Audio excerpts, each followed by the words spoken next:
بتبدأ الحكاية في جزيرة لوتس مع إيكو اللي بيجري بسرعة علشان يوصل للكهف المقدس ويودي الغدا للإمبراطورة شوبا. وبنعرف إن إينو أبو إيكو يبقى الحارس الخاص بتاع الإمبراطورة. وفي الوقت ده شوبا والجنود بيكونوا بيستكشفوا الكهف وبيكتشفوا وجود نباتات غريبة ومش بيبقوا عارفين النباتات دي ظهرت ليه. وبيخمن إينو إن الشرير توكسور ليه علاقة بالموضوع وإنه أكيد بيحاول يخرج من البحيرة السحرية لكنه مش عارف بسبب درع الحماية. وبعد شوية بيوصل إيكو ووقتها باباه بيطلب منه يمشي حالا لأن المكان مش أمان. وفجأة بتحصل هزة أرضية وبتقع البلورة السحرية من جدار الحماية وبالتالي درع الحماية بيختفي من فوق البحيرة السحرية. وبيقدر توكسور إنه يخرج وبيطلق تعويذة سحرية على شوبا لكن جليتش الحارس بتاعها بينقذها وبياخد التعويذة مكانها. وبسبب السحر الأسود بيتحول جليتش لكائن غريب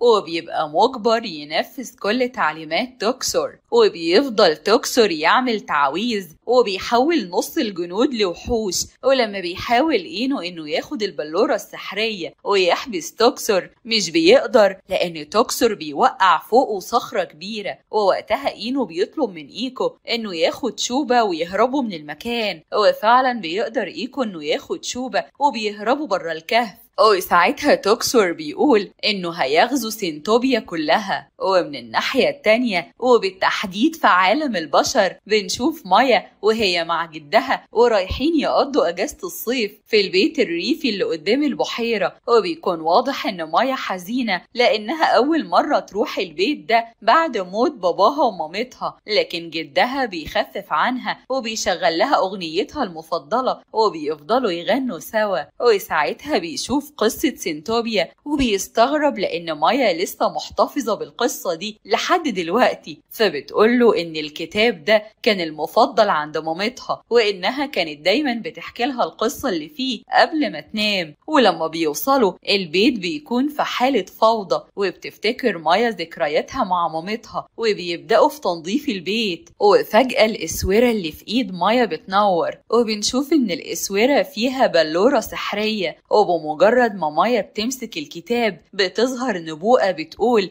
إن في شرير متوحش هيهاجم كل الأرض وإن اللي هيقدر يوقفه هو طفل بعيد وصديق جديد بمساعدة البلورات الثلاثة. وفي الوقت ده بيدخل الجد وبينادي المايا لكنها فجأة بتختفي وبتدخل جوه الكتاب وبتتنقل بشكل سحري لمملكة سينتوبيا. وبنعرف إن دي مش أول مرة مايا تروح فيها لسينتوبيا وده لأنها بتبقى معروفة هناك وبتفضل طايرة بعد ما شكلها تحول لجنية لكنها بتخبط في الطيارة اللي بيكون إيكو سايقها وبيفضل يتخانق معاها ويقول لها إن بسببها فقد كمية كبيرة من الأسلحة بتاعته وإنها بوظت مهمة إنقاذ سينتوبيا. فبتعتذر له وبتقوله إنها أساسا جاية علشان تساعده لكنه بيرفض مساعدتها. وبيفضلوا يتخانقوا لحد ما الطيارة اللي راكبينها بتقع على مكان فيه احتفال. وبنشوف إن الأمير مو بيحتفل مع حبيبته يوكو ومعاهم مينا اليونيكورن الطائر. ومش بس كده ده بيبقى معاهم القزم فدال اللي بيبقى مسؤول عن الموسيقى. المهم إن في الأثناء دي بيجي إيكو وبيقول لهم إن توكسور اتحرر وإنه ناوي يقضي على كل سكان سينتوبيا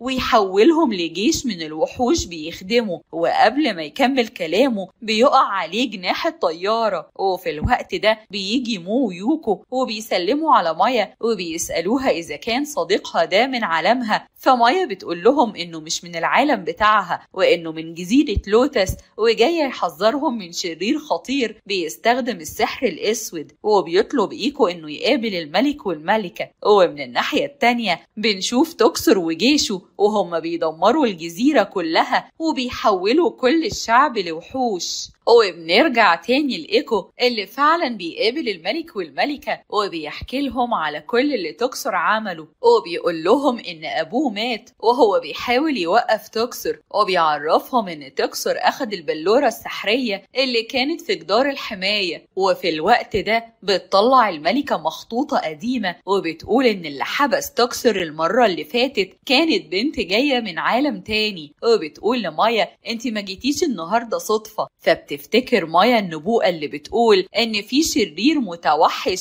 هيهاجم كل الأرض، وإن اللي هيقدر يوقفه هو طفل بعيد وصديق جديد بمساعدة البلورات الثلاثة. ووقتها الملكة بتقول إن الطفلة البعيدة هي مايا والصديق الجديد هو إيكو، وإن البلورات الثلاثة أول واحدة اللي كانت في جدار الحماية والتانية اللي في إسورة مايا، أما التالتة فهي مع ستورم اليونيكورن السحري. وفي الأثناء دي بنشوف توكسر وهو بياخد البلورة السحرية وبيعمل عليها تعويذة، وبيقدر إنه يتواصل من خلال البلورة اللي مع مايا، وبيقول لهم أنا عارف انتوا بتخططوا لإيه ومش هسمح لكم تنفذوا اللي بتخططوا له. وفي نفس الوقت بيتواصل مع البلورة التالتة اللي مع ستورم، وساعتها يوكو بتقول إنهم لو قدروا يجمعوا البلورات التلاتة مع بعض هيقدروا يهزموا توكسر. لكن توكسر بيسمعهم وبيعرف خطتهم فبيتعصب وبيعمل تعويذة سحرية، فستورم بيتعصب منهم كلهم وبيضرب عليهم صاعقة برق. وبعدها بتقترح عليهم نينا انهم يروحوا لستورم، وبتقول لهم ان ستورم يونيكورن زيها وانهم هيقدروا يقنعوه يتعاون معاهم. لكن ايكو بيكون عايز يروح لجزيرة لوتس، وده علشان ينقذ الباقي من عيلته. وعشان كده بيتقسموا الفريقين، فريق مو ويوكو وقوات جيش سنتوبيا هيروحوا على جزيرة لوتس ويحاولوا انهم يتصدوا لجنود توكسر، اما مايا وايكو فهيروحوا يجيبوا البلورة من ستورم بمساعدة فدال اللي هيوصلهم بالمنطاد السحري بتاعه. ومن الناحية التانية بيبعت توكسور جليتش لجزيرة ستورمي علشان يجيب له البلورة السحرية. وبنكمل مع فدال اللي بياخد مايا ونينا وايكو وبينطلق على جزيرة ستورمي، وبعدها بيحس ايكو بالبرد وبتروح مايا وبتجيب له بطانية وبتغطيه.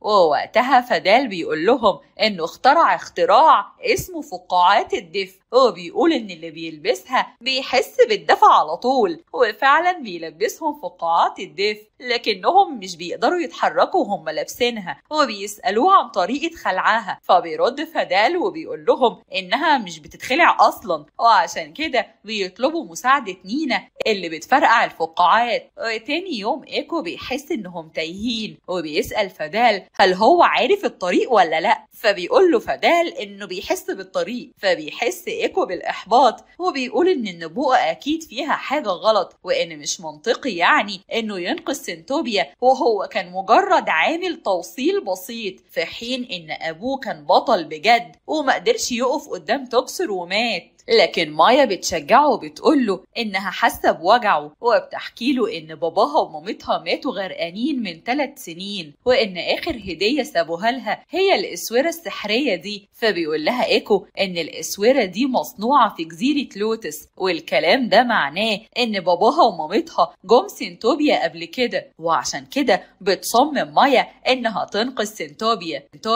وفجأة بتتكون سحب كتير بتحجب الرؤية عنهم، وبيتضح ان رجاله توكسر عاملين تعويذه وبيهجموا على المنطاد، وبيفضلوا مايا وايكو يتخانقوا معاهم، لكن جليتش بيقدر انه ياخد من مايا بلورتها وبيهرب، فبيقرر ايكو يروح وراهم، لكنه وقتها بيشوف ان المنطاد هيقع بمايا وفدال، فبيضطر انه يرجع من تاني علشان ينقذهم، وفعلا بيقدر يهبط بيهم على جزيرة ستورمي بسلام. وبعدها بيفضل ايكو وفدال يتخانقوا وكل واحد بيلوم التاني على انه سبب تدمير المنطاد، وبيقول ايكو انهم بقوا فريق ضعيف وفقدوا كل بلوراتهم، لكن مايا بتشجعهم وبتقول لهم ان لسه قدامهم فرصة انهم يجيبوا البلورة السحرية بتاعة ستورم، ومن الناحية التانية بنشوف إن مو ويوكو وصلوا لجزيرة لوتس واتصدموا لما شافوا الدمار اللي في الجزيرة وإنها كلها اتحولت وكر الجيش توكسر، وفجأة بيحاصروهم في كل مكان وبيقدروا يحولوا معظم الجيش اللي مع مو، لكن مو ويوكو بيقدروا يهربوا وبيروحوا يدوروا على الإمبراطورة. وبنكمل مع مايا وصحابها اللي بيوصلوا للمكان اللي عايش فيه ستورم، واللي بيتعصب وبيفتكرهم حرامية وبيكون عايز يصعقهم، لكن ايكو بيقول له انهم مش حرامية ولا حاجة، وبيحكي له حكاية توكسر والبلورات. وفي البداية ستورم ما كانش عايز يساعدهم وقال لهم انه بعد عن كل البشر، وده بعد ما تنمروا عليه، وبيفضل يعيط، وكل ما يعيط كل ما حجمه يصغر. وبتقدر مايا تهديه وبتقنعه انهم محتاجين له، وبيستخدم سحره وبيصنع لهم قوس قزح سحري، وبيروحوا كلهم على جزيرة لوتس. وفي الوقت ده جليتش بيدي توكسر البلورة الزرقاء اللي قدر ياخدها من اسورة مايا، فبيسأله توكسر عن البلورة الخضراء بتاعت ستورم، فبيقول له جليتش انه نسي يجيبها، فبيغضب منه وبيأمره يروح ويجيب الحجر الثالث. وبمجرد ما بيوصلوا لجزيرة لوتس بيتصدموا اول ما بيشوفوا الدمار اللي حل عليها، وبيتفقوا انهم هيدخلوا الكهف وياخدوا الحجرين، لكن قبل ما ينفذوا خطتهم بيحاصرهم توكسر وجنوده، وبتحصل خناقة بينهم، وبيقدروا الجنود انهم ياخدوا حجر ستورم. ومش بس كده، دول كمان بيحولوا ايكو وبيبقى واحد من جنود توكسر، وقبل ما توكسر يحولهم كلهم بيتدخل مو والشوية الباقيين من جنوده، وبياخدوا مايا وفدال وبيهربوا. وبتبقى مايا عايزة تنزل تنقذ ايكو، لكن مو بيقول لها انه خلاص بقى من جنود توكسر وانهم لازم يرجعوا تاني العاصمة علشان يجيبوا امدادات اكتر ويقدروا يواجهوا توكسر. وبيقول لها انهم لازم ينقلوا الامبراطورة شوبا للعاصمة علشان تبقى في امان. وفي الوقت ده بياخد توكسر البلورات الثلاثة وبيرميها في البحيرة السحرية، وبيعتقد انه خلاص محدش هيقدر عليه بعد كده. ومن الناحية التانية مو اللي معاه بيوصلوا للعاصمة، ووقتها الامبراطورة شوبا بتتكلم مع مايا اللي بتكون يائسة، وبتقول لها ان النبوءة صح وان هي الامل الوحيد لانقاذ سنتوبيا، لكن مايا بتقول لها انها مستحيل تعمل كده، وان بسببها توكسر قدر ياخد البلورات الثلاثة. وبيبدأ فدال يصنع كمية كبيرة من الفقاعات، وده علشان يستخدموها ضد جنود توكسر بحيث انهم يمنعوهم من الحركة،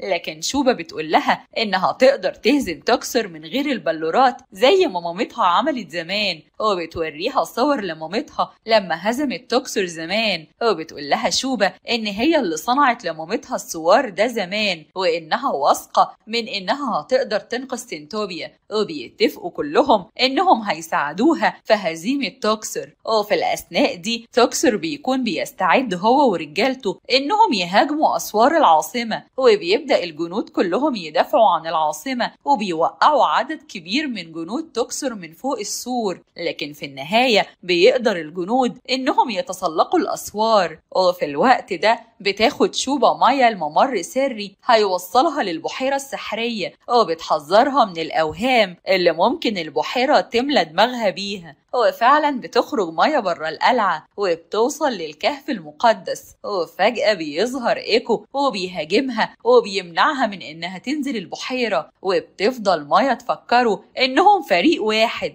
وبتفكروا ان هدفهم هو القضاء على توكسر وانقاذ سنتوبيا. ووقتها ايكو بيقدر يتحكم في نفسه وبيسمح لمايا انها تنط في البحيرة، وساعتها الاوهام بتسيطر على مايا وبتسمع اصوات بتقول لها انها جبانة وما تقدرش تنقذ حد ولا حتى تقدر تنقذ نفسها، وانها هتفضل على طول طفلة يتيمة وحيدة محدش عايز يقرب منها ومحدش بيحبها. وفي اللحظة دي مايا بتفتكر جدها وقد ايه هو بيحبها ومستني انها ترجع له، ومش جدها وبس اللي مستني رجوعها، دي نينا وفدال وايكو ومو ويوكو والامبراطورة والملك والملكة، كل دول مستنيين رجوعها واملهم الوحيد انها تنقذهم.